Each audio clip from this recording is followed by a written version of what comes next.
Okay, this should help us whenever we check into any hotel. All right, I'll just give us a few security tips that will help us real quick.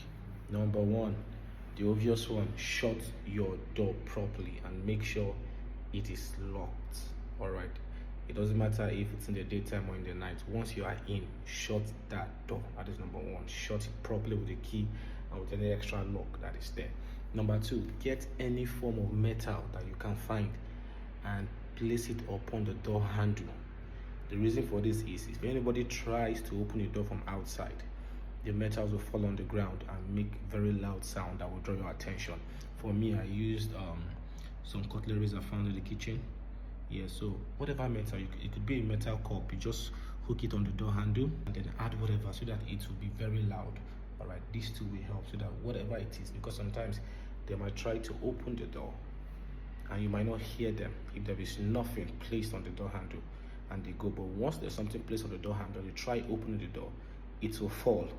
It will pass a message to them that you are alert and it will also alert you. All right, that's number two security tip. Now the third one is the living room. All right, this is just in case there is any camera in the room. All right, one of the ways that you can detect for camera is not always accurate anyway, but it can go a long way. Put off all the lights.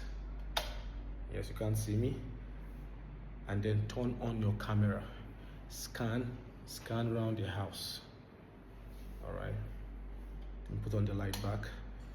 Put off all the lights. Turn on your camera and scan around the house when it's dark.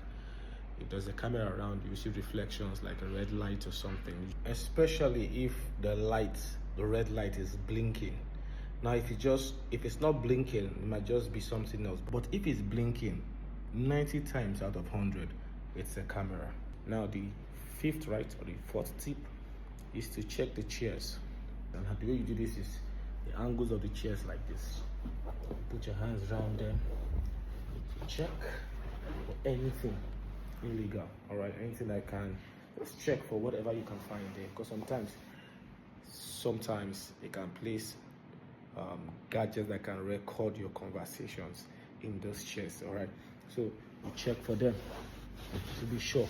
Just check around the living room for such. Now another thing again that we must pay attention to is the bedroom, and the first thing to check there is the mirror.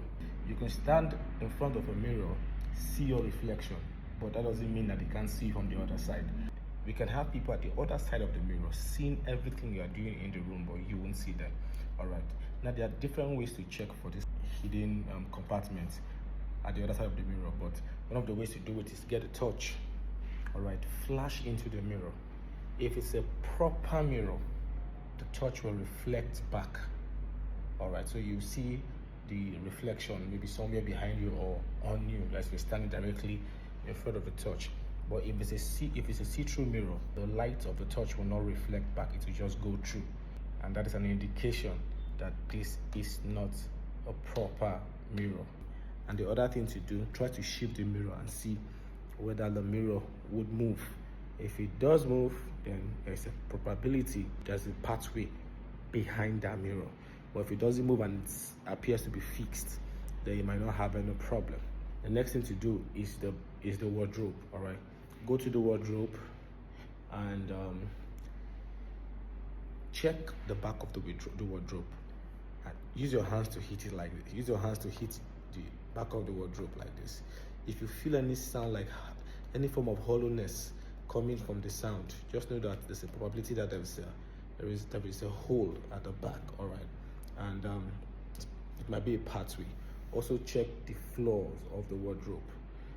If you see any tampering, if it doesn't look even, then there is a probability that there too there's a tunnel that leads to a pathway and then leads to another place for someone to pass through and come into that room. That's very important to take note of all these things, because these things are happening in the country these days. All right, then the other thing to check, try and move the wardrobe, because also it might be a hidden door and the wardrobe is just used to cover the door. So when you leave the room, they'll just come shift the wardrobe and enter. The same way with the mirror, shift the mirror and enter and do what they want to do with your properties. So try and shift the wardrobe and see whether it moves. If it does move, then there is a problem. But if it doesn't, you are good to go. Lastly, for your room, it's your bed.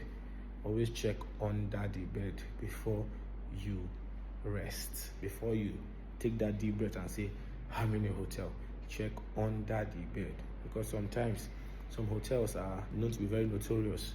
Criminals will be in the room before you even come into the room, and they'll be under the bed. They will stay there throughout the day. You will not know. Then later in the night, they can either come out to do you harm, or when you leave after dropping your load, they'll come out and do whatever they want to do and leave the room. So always check under your bed. The moment you step into a hotel and drop your bag, the first thing to do, check under your bed. Or the first thing to do, lock the door, then check under your bed and check other parts of the house. I think basically that is few of the tips that I will give for now. So do these 5 to 6 things or so, and take a deep breath and add one more step: pray. Because without prayer, all these things are just rubbish. Pray and commit your stay there into the hands of God. The world has changed, and evil is becoming the theme of many people's song. So please stay safe out there, stay prayed, and stay vigilant.